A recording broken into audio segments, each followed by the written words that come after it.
Hey, I'm Dirty Dan and welcome back to Greasy Boy Customs.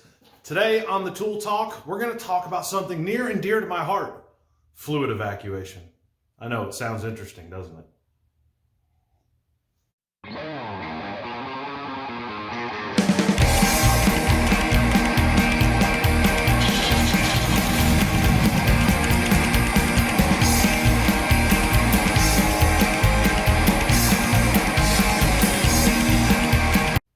Fluid evacuation. You probably never thought of it. I really didn't.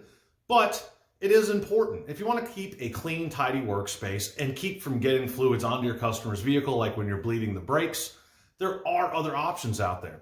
Now, as far as removing fluids from the vehicle, you may be familiar with things like a siphon ball or an electric or a hand pump that actually removes the fluid. And those all work just fine, but there is a better way right here.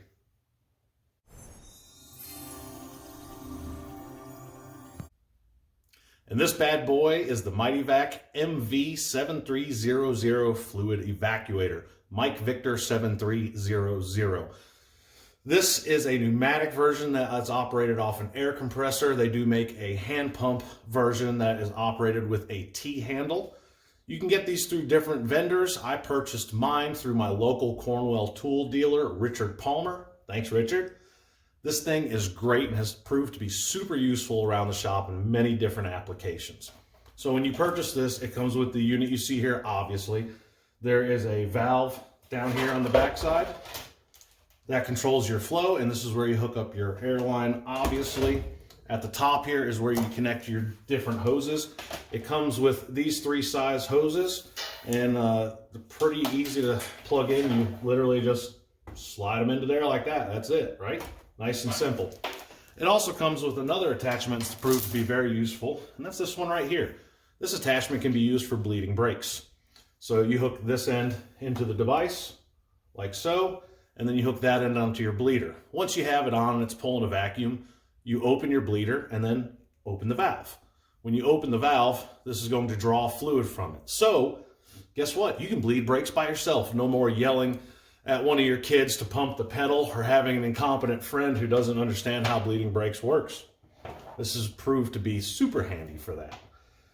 The other nice thing about it too is when it does fill, which you can see because it's a see-through container, you simply pop this plug out and there's a pour spout on here and you pour it into your disposal container and take it to the appropriate place. For our first demonstration, I've taken some old coffee and water and thrown it in the cup so you can see what's going on with it. We're going to use the smallest diameter hose. You hear the hissing noise? We have our air line connected and our valve is closed. You go ahead and connect our hose. Simple as that. Put the hose in the fluid and open your valve. Look at her go. Whee! That's pretty quick. So this is a thinner fluid. You can use the smaller diameter hose. If you're using this on a thicker fluid like engine oil, transmission fluid, I'd recommend using one of the two larger sizes. So just like that, in just a couple seconds, it's drained that fluid out.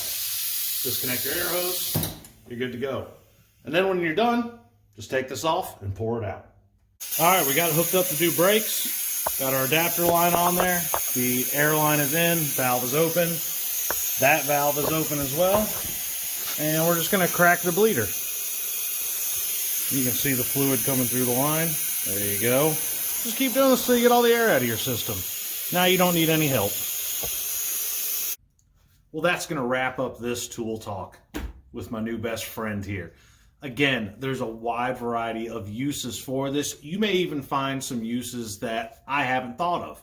If you have, or you have any videos or pictures of it, please feel free to send them to me or make a comment below.